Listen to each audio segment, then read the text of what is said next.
കുട്ടികളെ ഞാൻ കുറേ ദിവസമായി വീഡിയോ ചെയ്തിട്ട് അപ്പോൾ കുറച്ച് യാത്രയിലൊക്കെ ആയിരുന്നു. അപ്പോൾ തിരിച്ചും വീട്ടിലേക്ക് എത്തിയിട്ടുണ്ട്.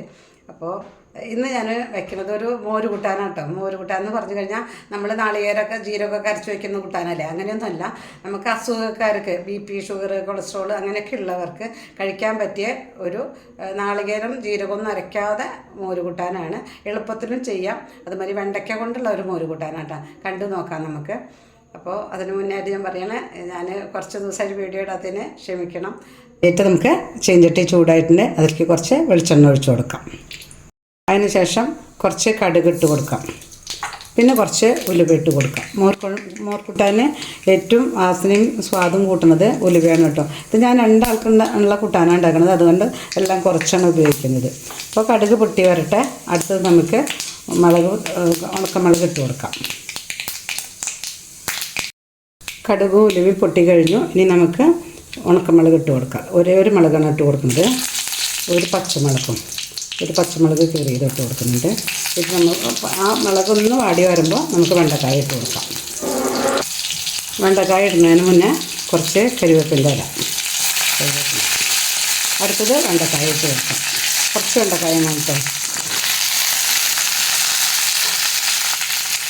വെണ്ടക്കായുടെ വഴുവഴുപ്പ് മാറാൻ വേണ്ടി നമുക്കിത് നല്ലോണം വഴറ്റി കൊടുത്ത് ഇതിൻ്റെ വഴുവഴുപ്പ് മാറുന്ന വരെ നമ്മൾ വറക്കണം. ഇതിന് നല്ലോണം വറക്കാമെന്ന് പറഞ്ഞാൽ വേണ്ട, ഒന്ന് വാടി കിട്ടിയാൽ മതി. അപ്പോൾ നമുക്ക് അതിൻ്റെ വെണ്ടക്കായയുടെ കൊഴുപ്പ് ഇല്ലാതെ വെണ്ടക്കായയുടെ കൊഴുപ്പൊക്കെ മാറി കിട്ടിയിട്ട് ഇനി നമുക്കതിലേക്ക് കുറച്ച് ഉപ്പിട്ട് കൊടുക്കാം.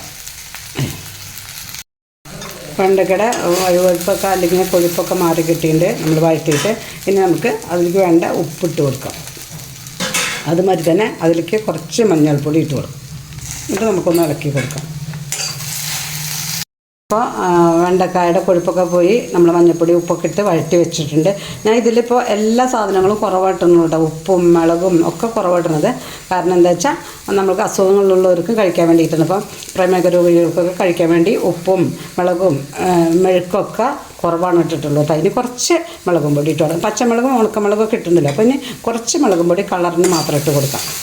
അപ്പോൾ ഇതൊരു പത്യ കൂട്ടാനായിട്ട് കണക്കാക്കാം കേട്ടോ. ഇത് എല്ലാം ഞാൻ കുറവായിട്ടാണ് ഇട്ടിരിക്കുന്നത്. ഇനി നമുക്കൊന്ന് ഇളക്കി കൊടുത്ത് ഇതിലേക്ക് വേണ്ട മോരൊഴിച്ച് കൊടുക്കാം.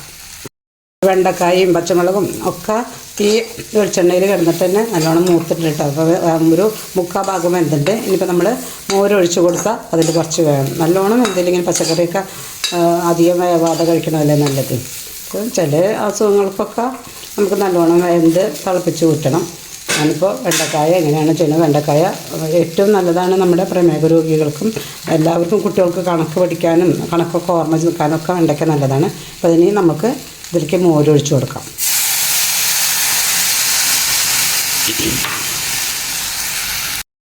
ഞാനിതിലേക്ക് 2 കപ്പ് മോരാണ് കേട്ടോ ഇതേമാതിരി കപ്പിൽ ഒഴിക്കുന്നത്.